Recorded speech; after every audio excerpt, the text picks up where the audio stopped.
Hello বন্ধুরা, আমি কিন্তু আবারও চলে এসেছি তোমাদের কাছে আবারও একটি মাছের রেসিপি নিয়ে। আজকে আমি কাঁচা পাবদার তেলে ঝালে বানাবো, যেটা খেতে অসম্ভব ভালো হয়।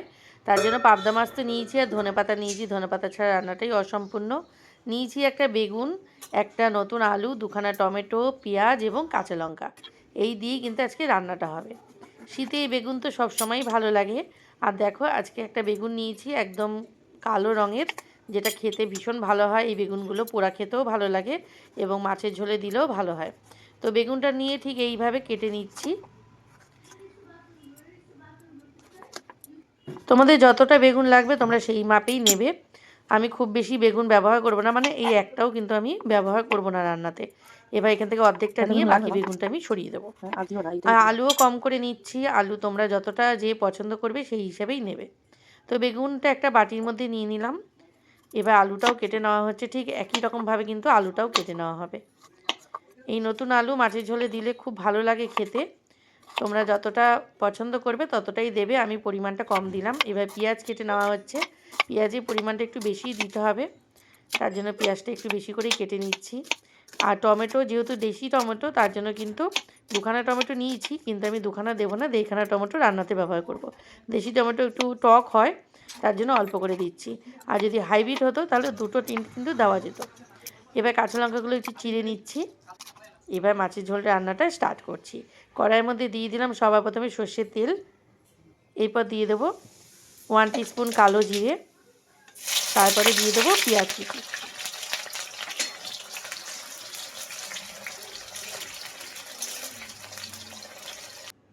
পেঁয়াজটা খুব বেশি ভাজলাম না, হালকা একটু নরম হয়ে যাওয়ার সাথে সাথেই দিয়ে দেবো কেটে রাখা আলু।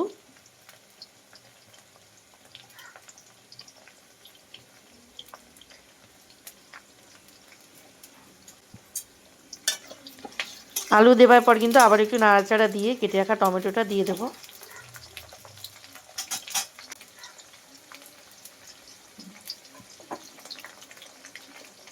দিয়ে দিচ্ছি 1/2 টিস্পুন হলুদের গুঁড়ো, 1/2 টিস্পুন লাল লঙ্কার গুঁড়ো, 1/2 টিস্পুন ভাজা জিরে গুঁড়ো, স্বাদ অনুযায়ী নুন, আর দিয়ে দেবো 2 চামচ মতো জল। এবার মশলাটা খুব ভালো করে কষিয়ে নিতে হবে। আমি আবারও বলবো, মশলাটা কিন্তু খুব ভালো করে কষালে মাছের ঝোলে কালারটা খুব ভালো আসবে এবং খেতেও ভালো লাগবে, কাঁচা কোনো মশলার গন্ধ থাকবে না। তো দেখো, মশলাটা কিন্তু খুব ভালো করে কষিয়ে নিচ্ছি 2 থেকে 3 মিনিট ধরে। এই মশলা কষানোর সময় কিন্তু কাঁচা লঙ্কাটাও দিয়ে দেবো, তাহলে গ্রেভিটা একটু ঝাল ঝাল হয়ে যাবে। মাছের ঝোলে তোমরা যে যেমন ঝাল খাবে সেই হিসেবেই লঙ্কা ব্যবহার করতে পারো।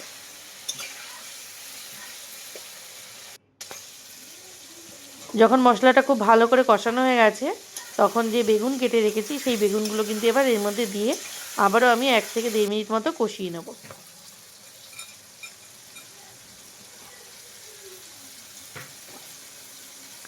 বেগুনটা তোমরা চাইলে ভেজেও দিতে পারতে, তখন মাছের ঝোলে জল দিয়ে দেওয়ার পর ফুটে উঠবার পর বেগুনটা ব্যবহার করতে হতো। কিন্তু এইভাবে কাঁচা বেগুন দিয়েও কিন্তু রান্নাটা করলেও ভালো লাগবে খেতে, খুবই ভালো লাগবে খেতে। আর আজকে পাবদা মাছটা কিন্তু আমি ভেজে করব না, কাঁচাই করব। কাঁচা করলে মাছটা ভীষণই মাখনের মতো নরম হবে আর দুর্দান্ত লাগবে খেতে। তো দেখো, 1 থেকে 1.5 মিনিট আমি বেগুনটাও কিন্তু আলু মশলার সাথে কষিয়ে নিয়েছি। এবার আমি গরম জল করে রেখেছি, সেখান থেকে রান্নাতে গরম জল ব্যবহার করব। আমি সবসময় চেষ্টা করি গরম জল দেবার, তোমরাও কিন্তু গরম জলটা দিও, তাহলে ভালো হবে রান্নাটা। একদম ফুটন্ত গরম জল রান্নাতে দিয়ে দিলাম। ভালো করে নাড়াচাড়া দিয়ে যে মাছগুলো রেখেছি কাঁচা, সেই মাছগুলো এক এক করে কিন্তু ঝোলের মধ্যে দিয়ে দিতে হবে। তোমরা যারা ভাবছো যে কাঁচা মাছ দিলে হয়তো কাঁচা গন্ধ আসতে পারে, তাহলে কিন্তু এটা ভুল। কাঁচা মাছ রান্না করলে কাঁচা গন্ধ আসে না। এইভাবে রান্না করে খেয়ে দেখো, খুব ভালো লাগবে খেতে। এবং পাবদা মাছটা একদম মাখনের মতো নরম লাগবে, এমনিতেই মাছটা নরম, আরও সফট হবে এবং খেতে ভীষণ ভালো হবে। তো সমস্ত মাছগুলো দিয়ে খুন্তির সাহায্যে একটু ঝোলের মধ্যে ডুবিয়ে দেবো, যাতে খুব ভালো করে নুন মশলাটা ঢোকে, তার জন্য।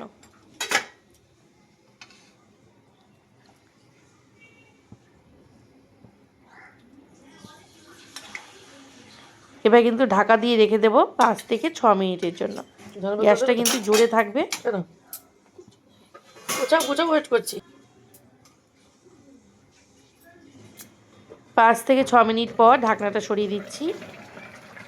এবার আর কিছুই করার নেই, ওপর থেকে আসল যে জিনিসটি সেটা হচ্ছে ধনেপাতা কুচি ছড়িয়ে দিতে হবে, যার ফলে সুন্দর একটা গন্ধ আসবে। আর এই মাছের ঝোলটা হয়ে যাওয়ার পরে বেশি নাড়ানোর দরকার নেই, বেগুন এবং পাবদা মাছ দুটোই তো ভীষণ নরম হয়, তাহলে কিন্তু ভেঙে যেতে পারে। তাই আমি আর নাড়া দেবো না, এইভাবেই তোমাদের দেখিয়ে দিচ্ছি। দেখো কেমন লাগছে মাছের ঝোলের কালারটা অবশ্যই কমেন্টস করে জানিও। আর ঠিক এইভাবে কারা কারা রান্না করে খাও সেটাও জানিও। যারা এইভাবে রান্না করে কখনো খাওনি একবার বানিয়ে খেয়ে দেখো, দুর্দান্ত স্বাদ হয়। এবার একটা প্লেটের মধ্যে ঢেলে নিচ্ছি। তো তোমাদের কেমন লাগলো এই সুন্দর রেসিপিটি আমাকে কমেন্টস করে অবশ্যই জানিও। ভালো লাগলে যারা ইউটিউব থেকে দেখছো চ্যানেলটাকে অবশ্যই সাবস্ক্রাইব করো, লাইক কমেন্ট শেয়ার করো, পাশে থাকা বেল আইকনটা অবশ্যই প্রেস করো। আর যে সকল বন্ধুরা পেজ থেকে দেখছো পেজটাকে ফলো করো, লাইক কমেন্ট শেয়ার করো। এখন আমাদের টাটা, সবাই খুব ভালো থেকো।